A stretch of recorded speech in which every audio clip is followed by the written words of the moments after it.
Olá, aqui é a doutora Camila Vidal, médica especialista em reprodução humana do Ceferp. Seja bem-vindo ao podcast Papo de Tentante. Vamos ao episódio de hoje? Oi, pessoal, sejam bem-vindos ao Papo de Tentante. E nesse episódio, a gente vai falar sobre um tipo de tratamento que talvez muitas pessoas ainda não conheçam. Pelo menos, às vezes, quando eu falo em consulta dessa possibilidade, muita gente faz até uma carinha de espanto, assim, que é a gente falar sobre a adoção de embriões. E para isso, estou aqui com a doutora Ingrid, com a Lívia. Muito obrigada pela participação de vocês. Obrigada pelo convite. E vamos começar explicando um pouquinho, então, né? O que significa a gente fazer um tratamento com adoção de embriões? Certo, vamos lá, então. Como seria a adoção de embriões? O mais comum de acontecer é um casal que estava tentando gestar, né, por meio de FIV. E aí, eles formaram os embriões para o tratamento. Eu vou aqui só recapitular algo que às vezes algumas pacientes não têm o conhecimento. Quando a gente pensa em fazer um tratamento de FIV, para a gente evitar fazer estímulos desnecessários e muitos estímulos na mesma paciente e ter toda a carga hormonal e a carga de ficar vindo fazer controles ultrassonográficos, tudo, além do custo, claro, de fazer esse estímulo, o nosso objetivo quando a gente vai fazer o tratamento da FIV é juntar a maior quantidade possível de embriões para aquele casal, para depois que a gente tem esse grupo de embriões congelados, a gente partir para um segundo momento do tratamento que é transferir, que é colocar aquele embrião na paciente. Que geralmente essa etapa ela é muito mais simples. Ela exige menos acompanhamento em ultrassons, ela exige medicações mais tranquilas de usar. Então, a gente tem esse grupo de embriões congelados e, a partir daí, a gente vai fazendo essas transferências na paciente até ela obter a gestação. E a gente precisa desse grupo de embriões porque a gente quer dar a maior chance possível daquela paciente gestar. E a gente sabe que a cada transferência, a gente tem aí uma média de 30% a 40% de chance daquela paciente gestar. Então, é muito comum a paciente precisar de mais de uma transferência, por isso eu quero um grupo maior de embriões congelados. Só que o que acontece? Muitas vezes a gente transfere uma, duas vezes, a paciente acaba engravidando e ela sobra uma quantidade, vamos dizer aí, de embriões.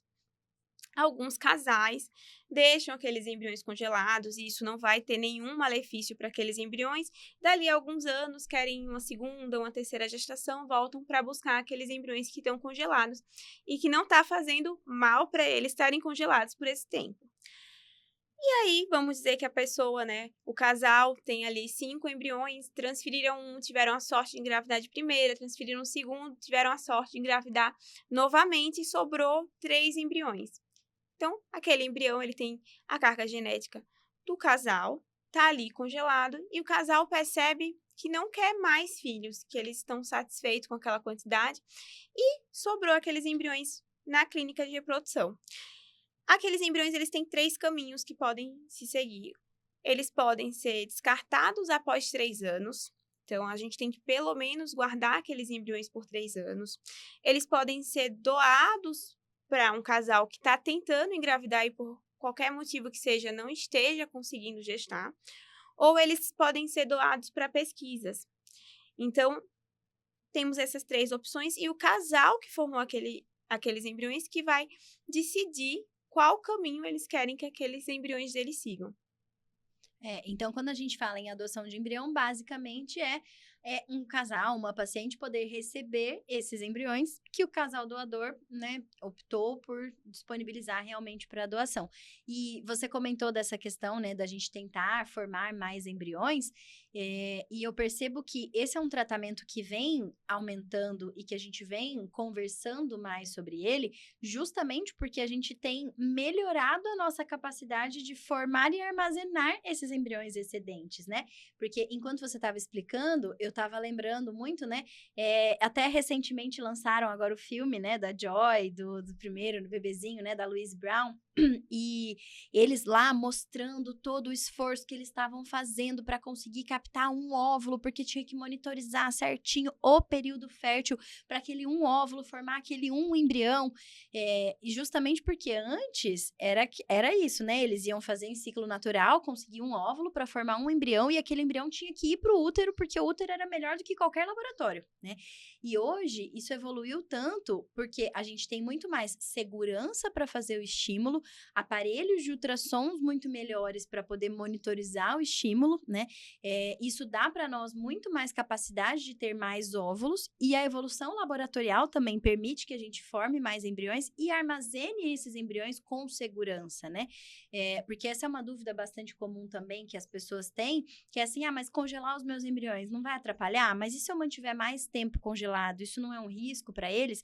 E como você pontuou muito bem, que não, né? A gente tem embriõezinhos que são disponibilizados para adoção. A Lívia, como gestora do banco de gametas, vai poder dizer até melhor, que foram congelados há muitos e muitos anos, né, Lívia? E que isso não tem impacto para o embriãozinho que, né, vai ser transferido depois, né? Nenhum, né? Inclusive, tá totalmente preservada a qualidade de quando a paciente fez o tratamento, né? A idade daquele óvulo, daquele casal. Então, a gente tem muitos casos de pacientes que fazem tratamento para preservação, né? Vão se submeter a um tratamento de quimioterapia, tem programação de transferência dali a 5, 10, né? Às vezes mais tempo. E não tem problema. Muitas pacientes ficam em dúvida se o congelamento vai causar qualquer tipo de problema no embriãozinho, né? Se ele vai perder qualidade, se o tempo de cultivo vai trazer perda de qualidade. E não, a gente tem embriões que estão congelados há muitos anos, embriões viáveis para adoção, esperando um papai, uma mamãe, 2 papais ou 2 mamães fazerem a adoção. E é um tratamento muito bonito, tanto para quem doa quanto para quem adota. Eu acho muito bacana, incentivo muito que os casais possam amadurecer, pensar um pouquinho sobre essa possibilidade. Como a doutora pontuou, existem outros caminhos, né? O descarte embrionário, a doação para pesquisa, mas a doação também é um caminho viável e que a gente nota que é permeado por muitas dúvidas, né? Muitas inseguranças. E a gente está aqui à disposição sempre para esclarecer tudo. Você tocou num ponto que eu acho interessante a gente explicar um pouquinho, assim, existem alguns critérios para que aquele embrião possa ser doado, né? Então, tanto o Conselho Federal de Medicina, a Anvisa, colocam ali alguns critérios justamente para segurança, né? Inclusive de quem vai receber esse material biológico, né? Então, por exemplo, precisa ter todo um rastreio da questão de algumas doenças infecciosas, de algumas doenças genéticas, né? Então, para quem está escutando a gente, né, e entendeu sobre essa possibilidade e quiser saber se poderia doar os seus embriões, é importante conversar com a clínica onde você está em acompanhamento ou fez seu tratamento, se você entraria nesses critérios que com certeza ajuda, né, a aumentar, né, a família de tantas pessoas que têm esse sonho também, né? Com certeza. E não só para os embriões, né? É bom a gente esclarecer para qualquer tipo de gameta. Exato. Sim, esses exames são feitos sempre. Exato. E que também a gente pode, assim como os embriões congelados, quando a gente faz lá atrás, você falou de preservação, se a pessoa fez uma preservação e congelou óvulos, ela pode, se ela não for usar esses óvulos, disponibilizar para doação, dependendo do critério, né, que ela tenha de saúde, do critério clínico, dos exames também realizados, a idade, né? Então, é sempre um destino importante mesmo da gente frisar do material biológico, porque é muito, muito bonito mesmo, né? E ainda mais a adoção de embriões, eu acho mais bonito ainda, porque assim, é uma adoção realmente genuína. intraútero, né? Então, assim, é você gestar o seu filho adotivo, né? Às vezes, quando a gente fala em adoção, a gente vê tanto, né? Falar, é porque a fulana tá na fila de adoção, mas ela queria que fosse uma criança pequenininha. E a gente tava falando esses dias, conversando sobre como é difícil o processo todo de adoção e principalmente de bebês, Encontrar um recém-nascido. bebês para adoção, né? Então, você ter a possibilidade de passar pelo tratamento e gestar, né? E viver a maternidade ali pelo pré-natal, né? Pela realização dos exames, pela barriga crescer, pelo parto, por tudo. É algo que não tem explicação, né? A experiência da maternidade sendo construída desde essa fase para quem tem o sonho de gestar, né? Sim, eu acho que é fundamental a gente pensar nisso, sobre o sonho de gestar. Eu acho que existe um julgamento muito grande no sentido, tem tantas crianças precisando de um lar, por que aquela família vai adotar um embrião? qual diferença vai fazer, se vai, não vai ser os gametas dela, não vai ser a genética do casal, por que que ela vai adotar um embrião com tantas crianças precisando de um lar? Eu acho que é muito importante a gente notar que a nossa realidade é diferente da realidade do outro e que é muito comum as mulheres apresentarem um sonho de gestar também, não só da maternidade, Exato. de passar por essa fase da gestação, né? Passar Experienciar. por essa experiência da gestação. Então, é algo que é comum de acontecer. Claro que não são todas as mulheres que têm esse desejo. Muitas mulheres não consideram essa parte tão fundamental na maternidade, mas outras sim. Então, é sempre bom a gente notar que a nossa realidade, os nossos desejos, nossas vontades são diferentes do outro. Então, é uma grande possibilidade para aquela mulher que ela tem esse desejo de passar pela gestação e por qualquer motivo, ela, o parceiro, ou até mesmo na produção independente, ela pensa, não, eu queria adotar um embrião que já está formado, eu não tenho um sonho em ser dos meus gametas, por exemplo, e eu gostaria de adotar esse embrião para uma produção independente, ou por algumas patologias o casal não consiga essa gestação, é uma possibilidade da gente dar esse sonho, né, para esse casal. Com certeza. Achei maravilhosa a sua fala de respeitar, né? Porque quando a gente fala de gametas doados, já existe um certo julgamento. E esse julgamento vem de pessoas que não têm nem noção, né? De como é o universo da infertilidade, você se deparar com a dificuldade, né? Para nós, na nossa sociedade, principalmente para nós mulheres, ainda foi muito incrustada a ideia de que é um papel social, que a gente vai engravidar e que a gente vai parir, que a gente vai ter o filho e tudo mais. Nem todo mundo tem esse mesmo sonho, mas às vezes quando a gente não consegue, se a gente quer e a gente não consegue, né, o estigma que isso traz, a cobrança que isso traz é muito grande, e quem não vive essa realidade não consegue ter noção, né? Então, foi muito bom você tocar nesse ponto mesmo, porque julgamento é o que não falta para todo mundo que está em tratamento, e ainda mais tratamento com gameta doado, mais ainda de adoção de embrião, mas a gente tem que respeitar o sonho de cada um, e graças, né, à evolução da medicina reprodutiva, das técnicas clínicas laboratoriais, a gente tem essas outras ferramentas como a adoção de embriões, né? E vocês tocaram já em alguns, vocês já até falaram algumas possíveis indicações, mas basicamente para quem é a adoção de embriões? Porque eu ia perguntar quem pode, mas quem pode é qualquer pessoa pode, né? Então, assim, para quais pacientes a gente considera como uma possibilidade a adoção de embriões? Os casais homoafetivos femininos, né? Casais que ambos possuem alguma infertilidade e acabam optando pela adoção de embrião, né? Então, quando existe um fator masculino, existe um feminino também. É possível também que casais homoafetivos masculinos façam a adoção de embrião, desde que possuam, de acordo com a resolução, um acidente temporário do útero.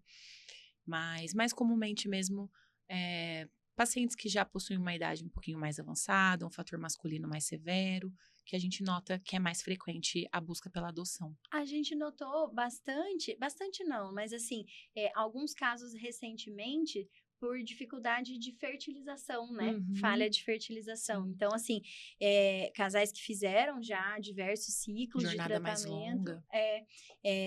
Inclusive, a gente estava conversando agora, né, recentemente, sobre um caso que eles fizeram tratamentos em outras clínicas, super jovens, mas eles têm um fator masculino severo, não conseguiam formar embriões em vários óvulos já captados, e aí falaram, não, a gente vai direto para um embriãozinho já formado.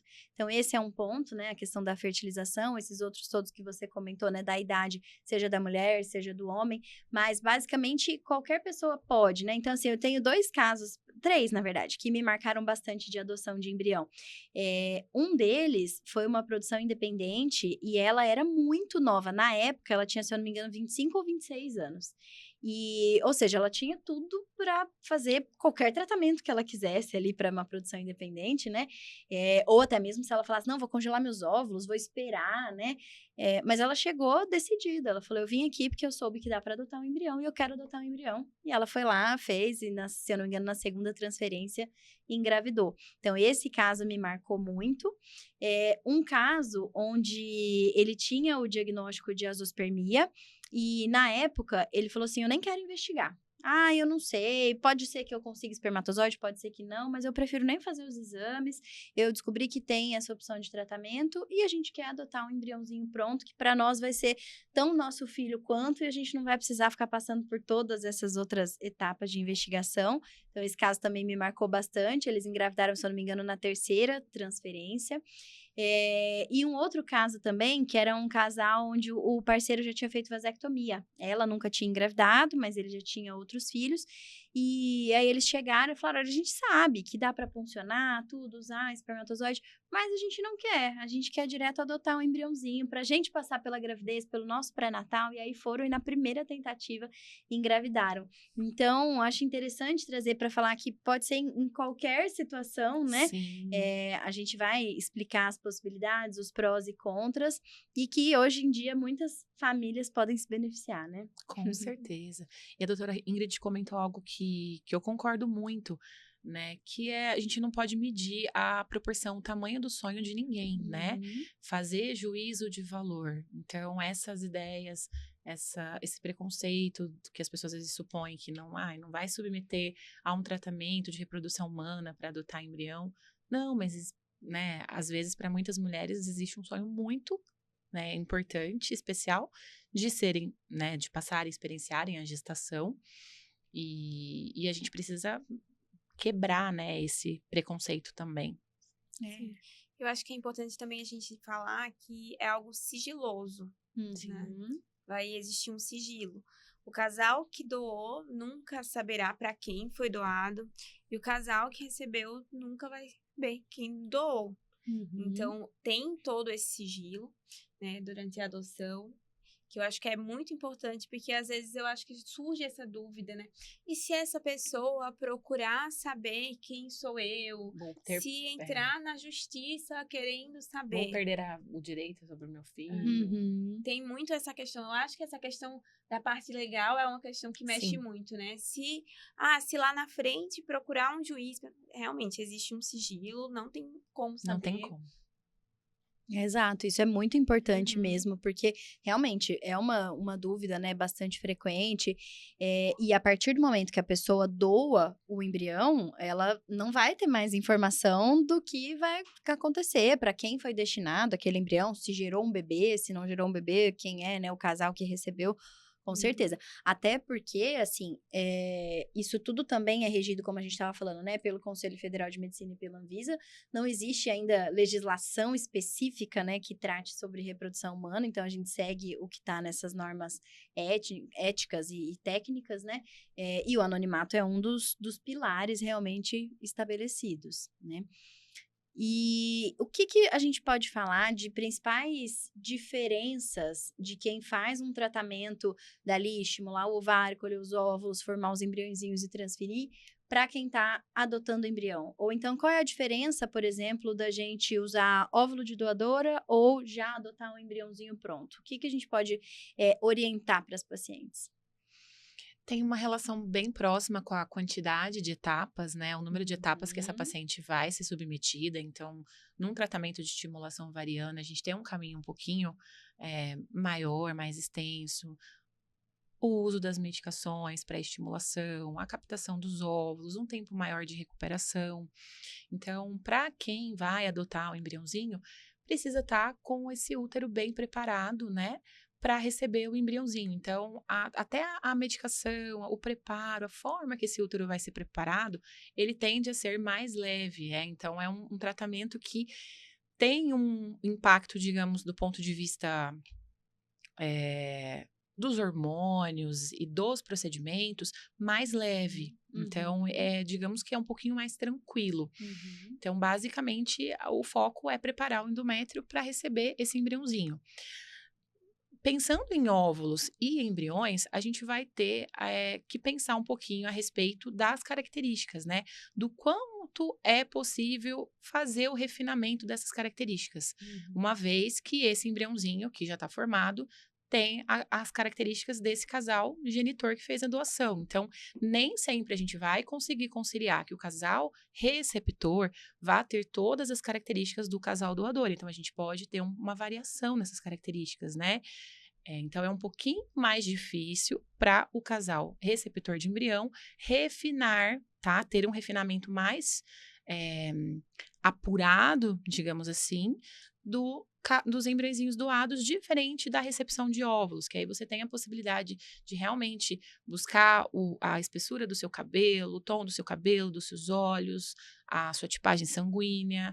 Então, eu acho que a adoção de embrião, ela tá mais ligada, o processo de aceitação, né, de acolhimento desse tratamento, ele tá um pouquinho até mais avançado, às vezes, do que no caso da recepção de óvulos. Então, o casal, ele tem que estar mais tranquilo sobre essa variação de características para poder aceitar adotar um embriãozinho.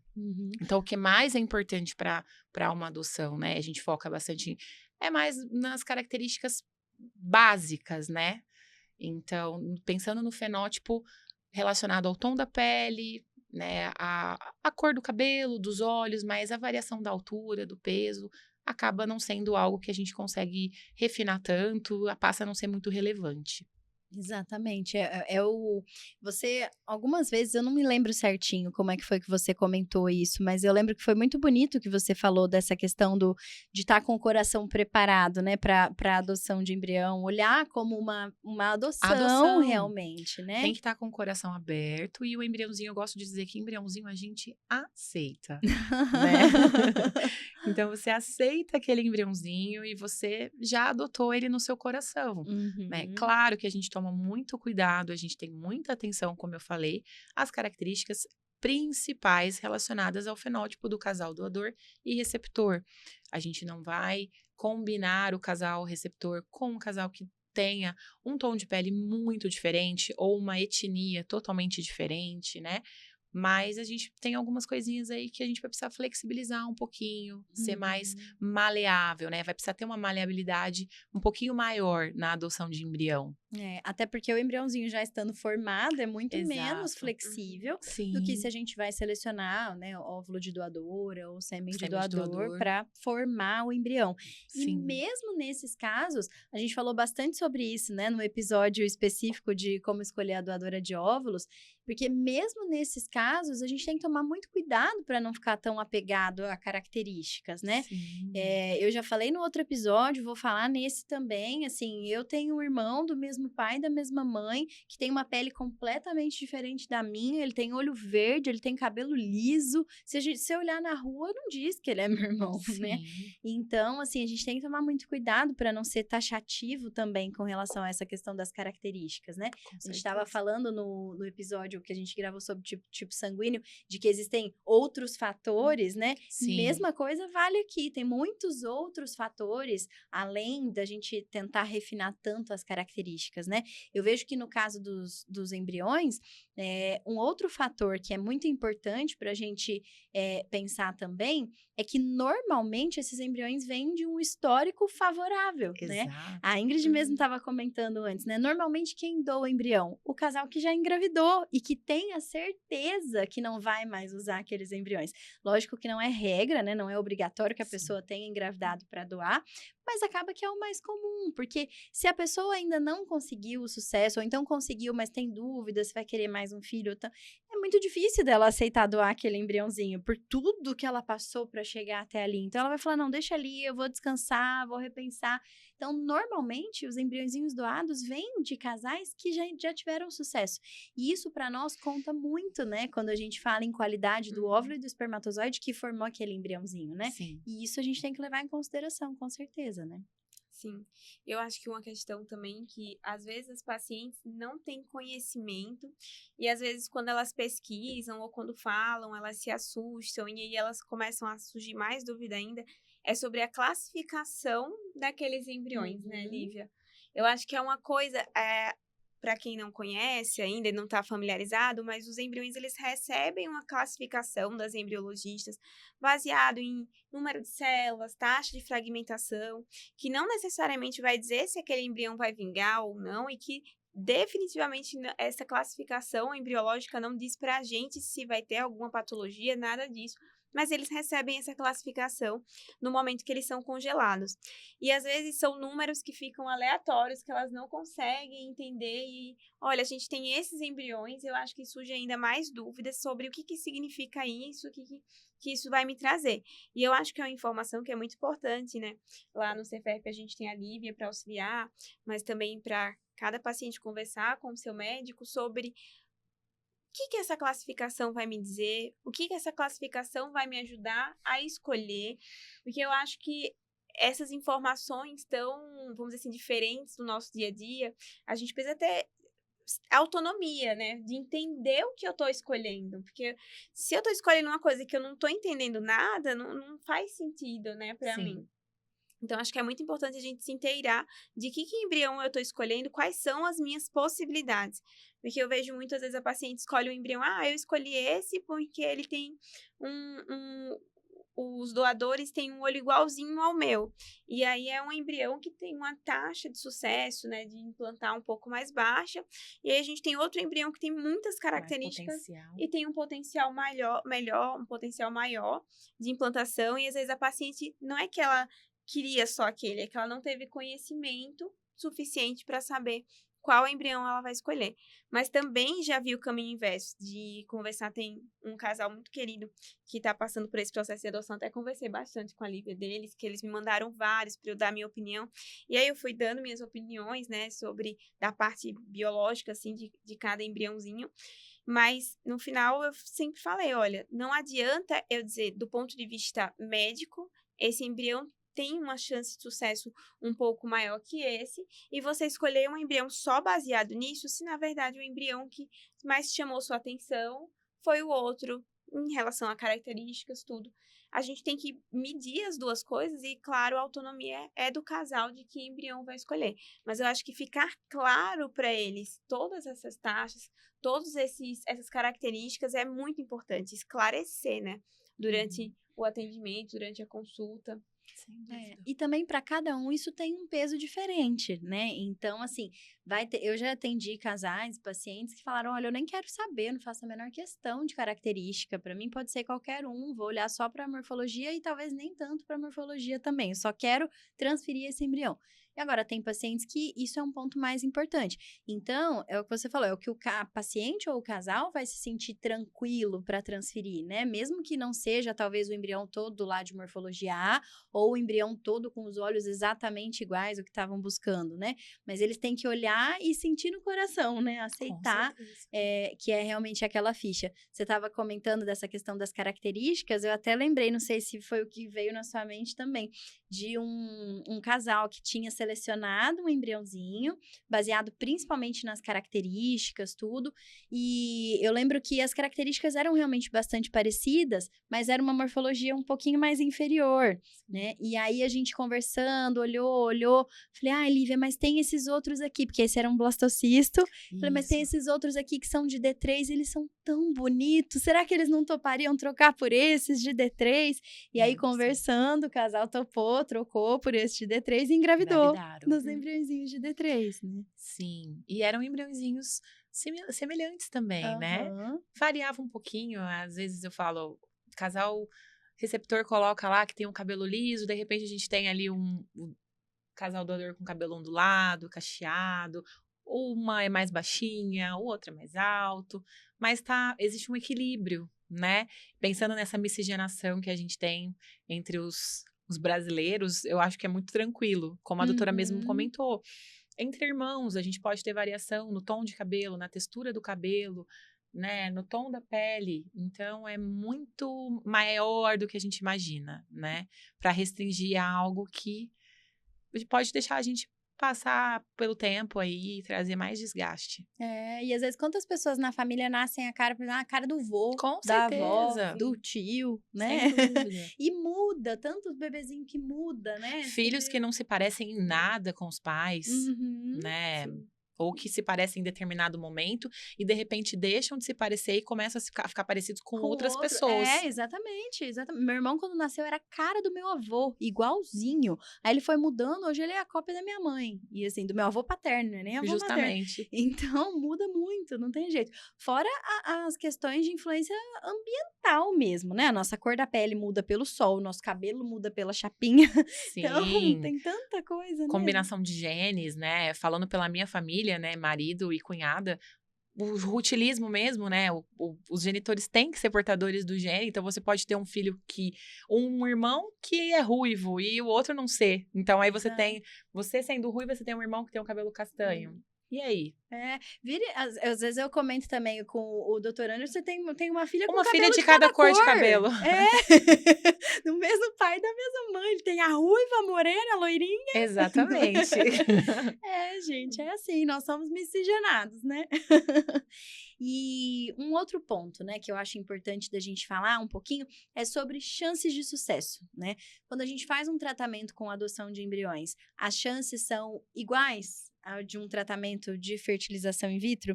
E assim, já vou me adiantar aqui na resposta, que eu acho que é a resposta que eu dou para quase tudo, que é depende, né? Depende de qual é o caso, depende de quanto histórico, né, de cada paciente, dos tratamentos anteriores, mas em alguns cenários, esse tratamento pode inclusive otimizar as nossas chances de sucesso, né? Você estava falando a questão da idade avançada, né? Então, por exemplo, se uma mulher tem lá uma reserva muito reduzida, principalmente depois dos 40, 42, a dificuldade que ela pode passar para chegar até a etapa da formação do embriãozinho, né, traz uma carga financeira, de tempo, emocional muito maior, que se a gente já tem o embriãozinho pronto, vai ser a etapa ali de preparar o útero para transferência. Então, ele pode, inclusive, otimizar, né, as chances em alguns cenários, né? Sim, a gente pula algumas etapas, né? A gente fala, acho que quem está mais familiarizado, que já está há mais tempo nessa jornada, ouvi muito falar do funil da FIV, né? Que a cada etapa a gente vai passando por uma redução das chances. Então, a gente tem lá a contagem de folículos, depois a gente coleta os óvulos, esses óvulos precisam ser fertilizados para depois formar o embrião. Então, todas essas etapas geram ansiedade e a cada uma a gente vai diminuindo até a gente chegar nessa etapa que é o embrião formado. Então, para a paciente que vai começar o estímulo em relação a paciente que vai adotar já o embriãozinho formado, ela já passou por todas essas etapas, então a gente já está lá com o embrião formado, que às vezes, infelizmente, em alguns casos, aquela paciente que vai estimular pode nem conseguir formar o embrião naquele processo, né? Então, de fato, a gente já otimiza um pouco as chances quando a gente chega nessa etapa. E a chance de sucesso, ela vai estar muito atrelada também à idade, né, daquele casal que formou o embriãozinho para adoção. E por essa questão da gente ter um pouco menos de etapas, existem diferenças financeiras também, né? Então, o tratamento com adoção de embriões acaba sendo uma opção de tratamento que algumas vezes é mais acessível, principalmente se a gente for pensar naqueles casais que tem que tentar muitas vezes, né? Então, uma baixa reserva, onde a mulher tenha que fazer vários estímulos, às vezes porque passa por um cancelamento, não tem óvulo, não forma embrião, e aí volta do zero, começa tudo de novo. O desgaste financeiro também precisa ser colocado na conta, né?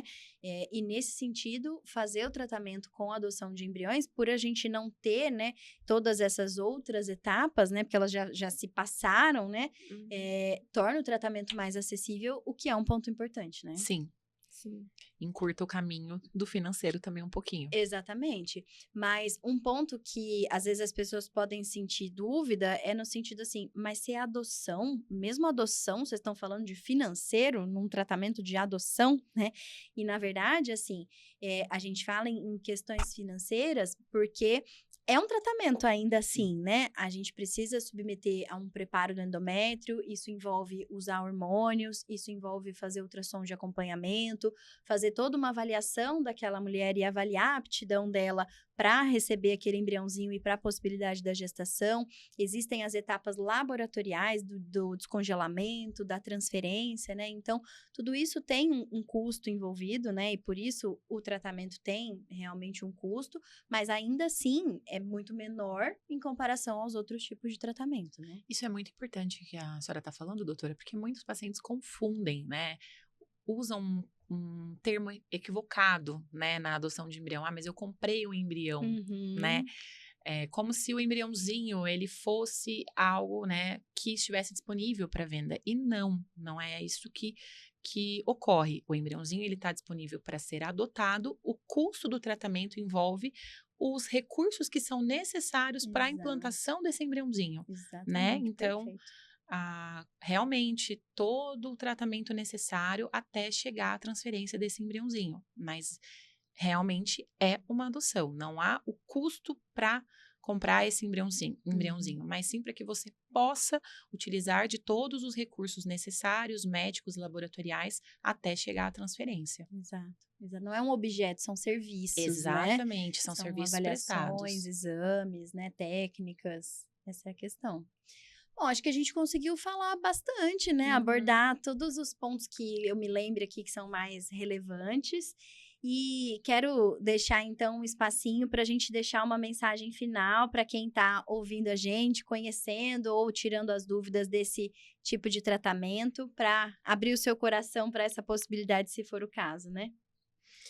Eu gostaria de dizer para as tentantes que eu estou à disposição para auxiliar em todas as dúvidas e eu espero que, mais uma vez, esse episódio possa ampliar o conhecimento sobre essa possibilidade, tanto para quem está em dúvida em doar os embriãozinhos excedentes e para quem quer adotar, né, embriãozinho, e que é uma atitude, um gesto muito bonito, muito nobre.